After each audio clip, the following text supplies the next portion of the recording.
우리 모든 성도님들 위해 하나님의 크신 은혜와 축복이 가득하시기를 주님의 이름으로 축원합니다. 여러분, 요즘 사람들이 공감하는 주제 가운데 하나가 평강입니다. 왜냐하면 그만큼 사람들의 마음이요 불안하고 두려운 시대를 살아가기 때문에 그렇습니다. 그래서 이 시대를 보게 되면요, 평안을 잃어버린 시대라고 말할 수 있습니다. 우리가 국제 정세를 보아도 이 전쟁과 분쟁이 끊이지 않고 있습니다. 우크라이나는 러시아와의 3년 이상 계속되는 전쟁으로 인해서 이 국민들의 삶이요 완전히 피폐해져 있습니다. 그리고 프랑스도요, 재정 파탄과 그리고 대규모 시위로 인해서 나라가 몸살을 앓고 있습니다. 또 이스라엘과 또 중동 국가 간의 전쟁은 어떻습니까? 여전히 진행 중입니다. 전쟁과 분쟁으로 이 수많은 사람들이요 평안을 잃어버리고 두려움 속에 갇혀 살아가고 있습니다. 여러분, 지금 중국에 살고 있는 일본인들도 두려움과 불안 가운데 있습니다. 그 이유는요, 한 편의 영화 때문입니다. 우리가 화면을 보게 되면 이 7.3이라는 이 영화가 개봉이 되었습니다. 이 중국에서 이 영화가 개봉이 되는데요, 이 영화는요 제2차 세계대전에 당시에 일본군 7.3 부대의 생체 실험 만행을 고발한 영화입니다. 그래서 이 영화가요 개봉 첫날부터 이 폭발적인 반응을 불러일으켰습니다. 개봉 첫날에만 무려 27만 번 넘게 상영되면서 흥행 1위로 올라서게 되었는데요. 자, 문제는 이 반일 감정을 지나치게 자극한 탓에 삐뚤어진 증오 범죄로 이어지고 있다는 겁니다. 그래서 중국에 살고 있는 일본인들이요, 중국 사람들을 무서워해서 외출을 못하고 이 자녀들이 학교를 가지 못해서 휴교령을 내리는 그러한 일까지 벌어졌습니다. 여러분, 특별히 여러분 하얼빈에 가면요, 중국 하얼빈에 가면 이 7.3 부대가 생체 실험을 했던 그 장소에 박물관이 세워져 있습니다. 저도 오래전에 그곳에 박물관을 간 적이 있는데요, 하얼빈에 있는 주일학교 교사들을 가르치기 위해서 잠깐 방문한 적이 있습니다. 그런데 그 박물관에 가서요 너무나 끔찍한 장면을 보고 충격을 받았던 그러한 기억이 있습니다. 그래서 지금 일본에서는 일본 대사관이요 자국 국민들에게 밖으로 외출을 삼가고 또 나가서는 일본말을 하지 말고 일본인처럼 보이지 않도록 하라는 이 주의령이 내려졌습니다. 여러분, 우리의 삶도 마찬가지 아닙니까? 경제적인 불안으로 인해서 또 가정과 개인의 삶이요 짓눌리고 있습니다. 한국 사회 또한 정치적인 혼란과 세대 간의 갈등과 가정의 해체, 교육의 위기, 그리고 끊임없는 경쟁과 비교 속에서 살다 보니 이 평안을 잃어버렸습니다. 그래서 성 어거스틴은 그의 고백론에서 이런 말을 했습니다. 주께서 우리를 지으셨으므로 우리 영혼은 주 안에서 안식하기 전까지는 참된 평안을 얻을 수 없다라고 했습니다. 여러분, 그렇습니다. 인간이 아무리 세상에서요 안전과 평안을 찾으려고 해도요 세상은 우리에게요 완전한 평안을 줄 수가 없어요. 세상의 평안은요 상황이 바뀌면 쉽게 무너지고요 조건과 환경이 달라지면 사라지는 것이 바로 세상이 주는 평안이라는 겁니다. 그래서 칼 바르트는요 이런 말을 했습니다. 평안은 인간의 소유가 아니라 하나님이 주시는 선물이다라고 했습니다. 여러분, 평안은요 내가 만들어내는 것이 아니에요. 위로부터 내려오는 하나님의 은혜의 선물이라는 것입니다. 그래서 디트리 본헤퍼 목사님도 그리스도 안에서만 인간은 흔들리지 않는 참된 평안을 누릴 수 있다라고 말했습니다. 여러분, 우리가 잘 아는 다윗도요 수많은 위기 가운데 있을 때 자기의 영혼을 향해서 평안을 위해서 명령했습니다. 사울에게 10여 년 동안이나 쫓겨다닐 때도, 압살롬에게 배반을 당할 때도, 전쟁의 소용돌이 속에서도 그는 외쳤습니다. 내 영혼아, 내 평안으로 돌아갈지어다. 왜냐하면 하나님께서 그를 지키시고 구원하셨고 후대하셨기 때문입니다. 여러분, 우리도요, 이 평안을 잃어버린 이 시대에 나의 영혼을 향해서, 나를 향해서 내 영혼아 평안하라고 담대하게 선포해야 됩니다. 첫째로 여호와께서 나를 지키십니다. 우리 본문 6절에 보면 여호와께서는 어떤 자를 지키신다고 했어요? 순진한 자를 지키신다고 했습니다. 자, 여기서 말하는 이 순진한 자를 지키신다고 했는데, 순진한 자는요, 보통 우리가 순진하기는 뭐 이렇게 막 무시하잖아요. 그리고 여기서 말하는 순진한 자는요, 뭐 세상 물정을 모르는 그런 어리석은 자가 아니에요. 하나님 앞에서 단순하고 정직하고 간사함이 없는 그런 사람을 말합니다. 그래서 자신의 어떤 깨와 능력을 의지하지 않고요, 오직 주님의 손에 자신을 맡기는 사람, 이 사람이 바로 순진한 자라는 겁니다. 여러분, 예수님께서도 마태복음 18장 3절에서 어린아이와 같이 되지 아니하면 결단코 천국에 들어가지 못한다라고 말씀하고 있습니다. 여러분, 어린아이는요, 이 부모를 계산적으로 대하지 않아요. 내일 먹을 것과 입을 것을 염려하지 않습니다. 단순하게 부모의 사랑과 보호를 신뢰하고 살아갑니다. 하나님은요, 이런 믿음을 가진 자를 친히 지키신다라고 말씀하고 있어요. 그래서 본문 6절에서 내가 어려울 때 주께서 나를 구원하셨도다라고 고백합니다.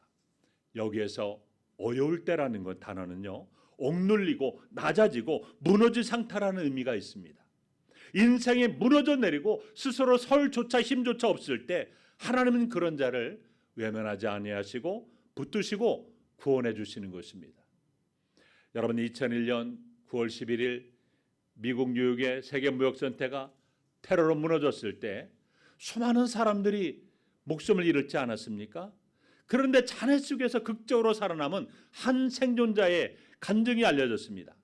그는요, 80층 부근에서 일하던 회사원이었습니다. 건물이 붕괴되고 그 잔해 속에서 갇히게 되었는데요, 숨이 막혀 오르고 구주의 손길이 닿지 않은 것 같은 순간에 마음속으로 그는 하나님을 붙들고 기도했습니다. 하나님, 저는 아무런 힘도 없습니다. 제발 저를 살려주십시오. 시간은 흘러가고 구주의 가능성은 점점 희박해져 가고 있습니다. 그런데 기도하던 그 순간부터요, 마음에요, 불안, 죽음에 대한 어떤 공포와 두려움이 사라지고요, 평안의 임했다라고 합니다. 그리고 몇 시간 뒤에 구주대가 기적처럼 그가 있던 잔해 틈을 발견하고 그를 구조했던 것입니다. 그는 훗날 인터뷰에서 이런 고백을 했습니다. 제가 살아남은 이유는 하나님의 지키시고 보호하심 때문입니다. 제 힘으로는 설명할 수가 없습니다.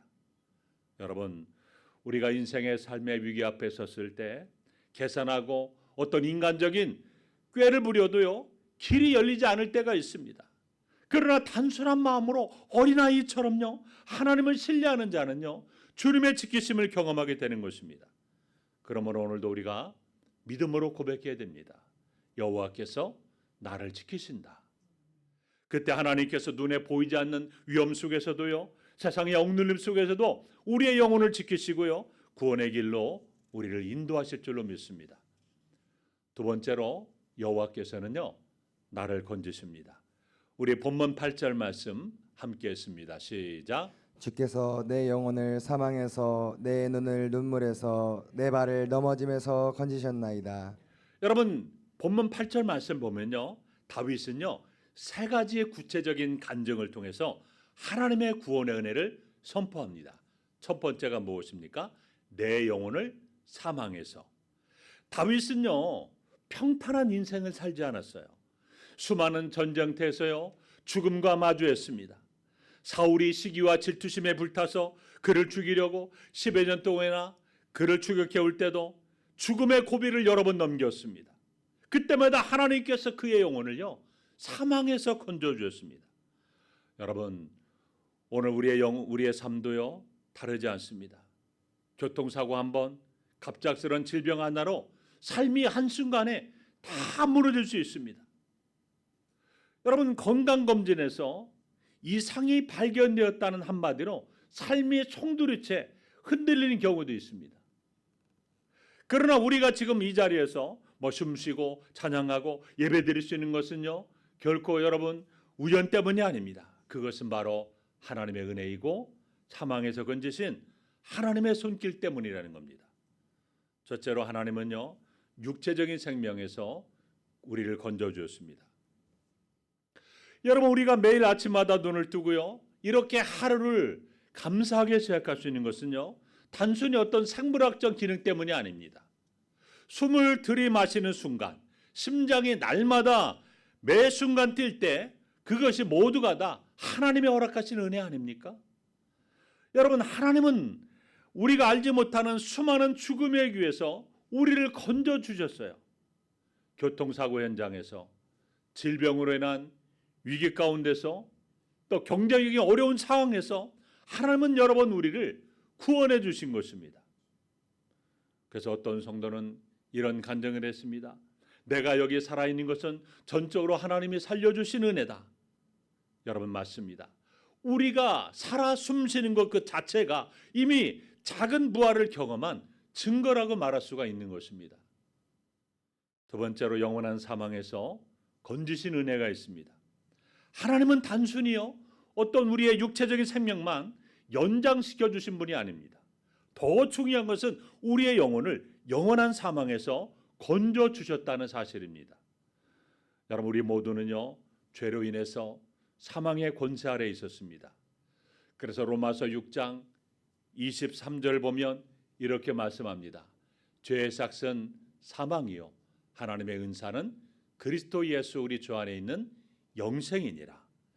예수님께서 십자가에서 우리의 죄를 대신하여 짊어지시고 부활하심으로 우리를 지옥에서 생명으로 옮겨주신 것입니다.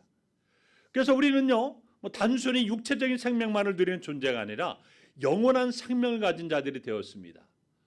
여러분, 우리가 이 땅에서 영원히 사는 존재가 아니라 우리는요, 우리의 돌아갈 영원한 본향이 있습니다. 그 영원한 본향인 천국에서 우리가 영원히 사는 것입니다. 영원한 생명을 가진 존재들이 되었다는 겁니다. 그래서 사도 바울은 고린도서 15장 55절에서 이렇게 담대하게 선포합니다. 사망아, 너의 승리가 어디 있느냐? 사망아, 내가 쏘는 것이 어디 있느냐라고 선포했던 것입니다. 여러분, 이 고백은요, 단순한 승리의 선언이 아닙니다. 죽음을 이기신 부활 신앙의 외침인 것입니다. 여러분들이 잘 알고 있는 미국의 유명한 전도자였던 무디 목사님이 있습니다. 무디 목사님이요, 젊은 시절 큰 불이 나서 그 속에 갇혀서 죽을 뻔한 적이 있었습니다. 그러나 하나님께서 그를 살려주었습니다. 그 사건 이후에 그런 일은 놀라운 고백을 했습니다. 나는 2번 태어났고 2번 구원받았다. 한 번은 육체를 죽음에서, 또 한 번은 영혼을 영원한 사망에서 구원받았다. 여러분, 우리의 삶도 마찬가지입니다. 하나님은 여러 차례 우리의 생명을요, 살려주었습니다. 어쩌면 우리가 미처 알지 못하는 순간에도요, 하나님의 손이 우리를 붙들고 계셨습니다. 그러나 그보다 더 큰 은혜는요, 영원한 사망에서 우리를 구원하신 십자가의 은혜라는 것입니다. 그러므로 오늘 우리가 감사해야 될 가장 큰 이유는 무엇입니까? 주님이 내 영혼을 사망에서 건지셨다는 사실입니다. 우리는 육체적으로도 그리고 영적으로도 수많은 죽음의 순간에서도 하나님의 은혜로 건짐을 받았다는 것입니다. 따라서 우리는 이러한 분명한 고백을 드려야 됩니다. 주여, 내 영혼을 사망에서 건지셨나이다. 두 번째로 내 눈을 눈물에서 건져주십니다. 여러분, 다윗의 인생은요, 눈물의 골짜기를 지나가는 삶이 많이 있었습니다. 사울의 창끝을 피해서 아둘람 굴에 숨어 있을 때 외로움과 배신의 눈물을 흘리기도 했고요, 아들 압살롬의 반역 앞에서 아버지의 가슴을 찢는 눈물을 흘리기도 했습니다. 그래서 사무엘하 18장 33절에서 그런 이러한 통곡의 눈물을 흘렸습니다. 내 아들 압살롬아, 내 아들 압살롬아, 차라리 내가 너를 대신하여 죽었다면 좋았을 것을. 그 울음은 아버지의 심장을 찢는 눈물이었던 것입니다. 그러나 하나님은요, 다윗의 눈물을 아시고 그 눈물을요 다 닦아 주셨습니다. 여러분, 우리의 삶에도요 많은 눈물이 있지 않습니까? 자녀 때문에 때로는 부모들이요 눈물을 흘리며 하나님 앞에 기도하기도 하고요, 또 건강을 잃어버려서 건강 회복을 위해서 고통과 눈물 가운데 부르짖기도 하고요, 또 경제적인 문제 때문에 눈물을 흘리기도 하고, 억울한 배신, 억울한 일과 배신 때문에 눈물을 흘릴 때도 있습니다. 그러나 하나님은요 우리의 눈물을 결코 외면하지 않으십니다. 그래서 시편 56편 8절에 보면 시편 기자는 이런 고백을 했습니다. 함께 했습니다. 시작. 나의 유리함을 주께서 계수하소서오니 나의 눈물을 주의 병에 담으소서. 이것이 주의 책에 기록되지 아니하였나이까.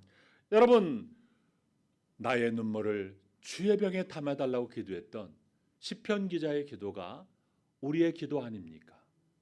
우리의 눈물은요, 우리가 하나님 앞에 눈물을 흘려 기도하는 기도는요 결코 땅에 떨어지지 않습니다. 하나님께서 주의 병에 담으시고 기억하십니다. 그러므로 기쁨으로 바꿔주시는 것입니다. 하나님은 우리의 눈물을 아시고 그 눈물의 고통의 흔적일지라도 반드시 위로하시고 기쁨의 열매로 바꿔주신다는 사실을 기억하고 우리는 믿음으로 고백해야 됩니다. 주께서 내 눈을 눈물에서 건지셨나이다. 세 번째로 내 발을 넘어짐에서 건지십니다. 여러분, 다윗의 인생은요 수없이 넘어질 수밖에 없는 길이었습니다. 다윗이 왕위에 오르기 전에는요 사울왕에 끊임없이 쫓겨다니는 도망자의 비참한 삶이었습니다. 그리고 왕이 된 이후에는 어떻습니까? 그의 발은 실수와 죄악의 구렁텅이에 빠진 적이 있었습니다. 밧세바 사건으로 큰 죄를 지었고 또 충신 우리아를 죽이는 무서운 살인죄까지 저질렀습니다. 사람들의 눈으로 보았을 때는 이미 넘어져서 다윗의 인생은 끝났다라고 그렇게 보여줄 수 있습니다. 그런데 하나님은요 다윗의 발걸음을 붙드시고 회개하는 그를 다시금 일으켜 세워주었습니다. 시편 37편 23절과 24절 함께 했습니다. 시작. 여호와께서 사람의 걸음을 정하시고 그의 길을 기뻐하시나니 그는 넘어지나 아주 엎드러지지 아니함은 여호와께서 그의 손으로 붙드심이로다. 여러분, 우리도 신앙생활 하다 보면요 발걸음이 흔들릴 때가 있고요 넘어질 때가 있습니다. 그러나 하나님의 은혜는요 우리를 아주 엎드러지지 않게 붙들어 주신다는 것입니다. 반드시 일으켜 세워 주십니다. 여러분, 미국의 유명한 복음성가 작곡가인 토마스 도르시가 있습니다. 이 토마스 도르시는요 원래 재즈 피아니스트입니다. 그런데 하나님의 부르심을 받고 이 복음성가를 쓰기 시작했습니다. 그리고 찬양 집회를 인도하게 됐습니다. 그런데 어느 날 이 도르시가요 아주 큰 시험에 빠지고 말았습니다. 이 집회하는 동안에 집을 떠나 있었는데요 아내와 이 갓난아이가 죽었다는 충격적인 소식을 들은 것입니다. 그 충격으로 그는 신앙을 잃어버릴 뻔했습니다. 그래서 그는 하나님 앞에 울부짖어 통곡했습니다. 하나님, 왜 제 발걸음을 이렇게 넘어뜨리셨습니까? 절망 속에 주저앉으며 부르짖을 그때 하나님께서 그의 마음에 은혜를 주셨습니다. 그는 피아노 앞에 앉아 눈물로 곡을 시작했습니다. 그때 탄생한 찬송이 바로 우리가 잘 알고 있는 성가했던 귀하신 주여 내 손 잡아 주옵소서, 이 찬양입니다. 넘어져 무너질 것 같았던 그의 삶은요 하나님의 손에 붙들려 다시금 일어섰습니다. 그리고 그의 발걸음은 수많은 사람들을 위로하는 찬양의 길로 이어졌던 것입니다. 여러분, 우리도 살다 보면요 넘어질 수 있습니다. 신앙이 흔들릴 수 있습니다. 죄와 실패로 무너질 수 있어요. 그러나 하나님은요 완전히 우리를 내버려 두지 않으십니다. 붙드시고 세우시고 새로운 길을 반드시 여십니다. 그러면 오늘 우리가 이렇게 고백해야 됩니다. 주께서 내 발을 넘어짐에서 건지셨나이다.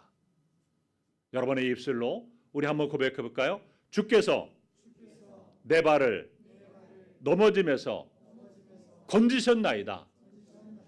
아멘. 오늘 말씀을 통해서 우리가 분명하게 붙잡아야 할 진리가 있습니다. 하나님은 우리의 영혼을 지키시고 또한 눈물을 닦아주시고 또한 우리의 모든 넘어짐에서 건져주시는 분이라는 것입니다. 그래서 시인은 본문 8절에서 이렇게 고백합니다. 함께 했습니다. 시작. 주께서 내 영혼을 사망에서 내 눈을 눈물에서 내 발을 넘어짐에서 건지셨나이다. 여러분, 이것은요 단순한 종교적인 언어가 아니라 자신의 실제 경험에서 나온 신앙 고백입니다. 우리도 살다 보면 수많은 두려움과 그리고 고난 속에서 영혼이 막 흔들릴 때가 있습니다. 여러분, 사람들이 말하는 그 멘탈이 나간다는 말을 많이 하잖아요. 우리 영적인 멘탈이 막 흔들려 버립니다. 기도하기도 싫고요, 교회 가기도 싫고요, 그리고 찬양 듣기도 싫고 모든 것이 다 멘탈이 흔들려 가지고 신앙의 위기가 찾아옵니다. 뿐만 아니라 경제적인 위기, 가정의 위기, 병마와 싸움, 인간관계 갈등, 수많은 위기와 고난이 찾아올 때 여러분 멘탈이 나갑니다. 그리고 무엇보다도 세상이 주는 불안과 미래에 대한 두려움이요 우리를 덮칠 때가 있지 않습니까? 그럴 때마다 사탄 마귀는요 우리에게 다가와 속삭입니다. 네 인생은 끝났다. 너는 버림받았다. 하나님도 너를 돌보지 않는다. 제가 예전에 사역했던 교회에서 이상한 거짓 예언의 영을 받아가지고 예언했던 한 집사가 있습니다. 이 구역원들을 모아놓고요, 갑자기 막 눈을 이렇게 막 까짓고 너는 하나님이 다시린이로 선택을 받았는데 네가 하나님의 말씀대로 하나님의 뜻대로 살지 않으니까 하나님이 너를 버렸다. 그래가지고 충격을 받아가지고요 이분이 약을 먹고 자살을 하고 있습니다. 여러분, 사탄 마귀는요 그렇게 실패한, 넘어지고 불안과 두려움을 주는 자들에게 찾아와서 너는 하나님께 버림받았다. 하나님은 더 이상 너를 돌보지 않는다라고 그렇게 말합니다. 그러나 시편 기자의 고백은요 우리에게 새로운 선포를 주고 있습니다. 내 영혼아 평안하라. 여러분, 이 말은요 단순한 유리의 말이 아니에요. 격려의 말이 아니에요. 하나님을 향한 믿음의 선포라는 겁니다. 여러분, 우리 하나님 믿는 사람들은요 뭘 많이 해야 돼요? 믿음의 말을 많이 해야 돼요. 믿음의 선포를 해야 돼요. 마음에 막 불안하고 답답하고 걱정과 근심에 막 눌려 있을 때 내 영혼아 평안하라라고 선포해야 됩니다. 환경이 여전히 어둡고 눈물이 아직 마르지 않을 때라도 믿음으로 내 영을 향해서 선포해야 됩니다. 하나님은 나를 지키신다. 하나님은 내 눈물을 닦아주신다. 하나님은 내 발을 다시금 이렇게 세우신다. 이렇게 날마다 믿음으로 선포해야 된다는 것입니다. 사랑하는 성도 여러분, 우리는 평안을 세상에서 찾으려고 합니다. 사람들은요 이 돈이 많으면 평안할 것이라고 생각합니다. 또 아주 건강하면요 평안할 것이라고 생각합니다. 또 사람들이 나를 인정해주는 어떤 위치에 오르면 평안할 것이라고 생각합니다. 그런데 그것은 착각입니다. 진짜 평안은요 세상이 주는 평안이 아니에요. 예수님이 주시는 평안, 십자가 부활에서 오는 평안, 성령 안에서 누리는 평안이 진짜 평안인 것입니다. 그러므로 우리는 속지 말아야 됩니다. 그래서 우리 예수님께서 요한복음 14장 27절에서 이런 말씀하셨습니다. 함께 읽어볼까요? 시작. 평안을 너희에게 끼치노니 곧 나의 평안을 너희에게 주노라. 내가 너희에게 주는 것은 세상이 주는 것과 같지 아니하니라. 너희는 마음에 근심하지도 말고 두려워하지도 말라. 여러분, 우리의 영혼이 진정으로 평안할 수 있는 이유는 무엇입니까? 예수님께서 십자가에서 우리의 죄와 죽음을 담당하시고 부활하심으로 우리에게 새로운 생명을 주셨기 때문입니다. 그분이 내 영혼을 사망에서 건지셨어요. 내 눈물을 닦아주십니다. 내 발을 다시금 일으켜 세워주십니다. 그러므로 이제 우리는 두려움에 묶이지 말아야 됩니다. 염려에 사로잡히지 말고 담대하게 선포해야 됩니다. 내 영혼아 평안하라. 우리 다 함께 한번 선포해 볼까요? 내 영혼아 평안하라. 이제 우리가 세상을 향해 증거할 것은요 불안이 아니고 평안인 것입니다. 원망이 아니라 감사합니다. 절망이 아니라 소망이에요. 우리를 지키시고 눈물을 닦으시고 넘어짐에서 다시금 일으켜 세우시는 하나님을 믿고 의지하는 사람만이 바로 이 고백을 할 수 있는 것입니다. 그러므로 오늘 저와 여러분의 입술에 또한 마음속 깊은 곳에서 내 영혼아 평안하라, 이 고백이 여러분의 삶이 되고 가정이 되고 증거가 되시기를 주님의 이름으로 축원합니다. 기도하겠습니다. 하나님 아버지, 감사합니다. 우리가 살아가고 있는 이 세상에 여러 가지 많은 걱정과 근심과 두려움과 불안이 우리의 마음을 짓누르고 있습니다. 그럴 때마다 내 영혼아 평안하라고 선포하게 도와주시옵소서. 세상을 바라보면 하나님, 우리가 마음이 답답하고 불안과 염려와 두려움이 가득하지만 우리 주님을 바라보면, 하나님 말씀을 붙들면 주님이 주시는 참된 평안함이 우리에게 임할 줄로 믿습니다. 하나님께서 우리에게 평안함으로 덧입혀 주시옵소서. 예수님의 이름으로 기도하옵나이다. 아멘.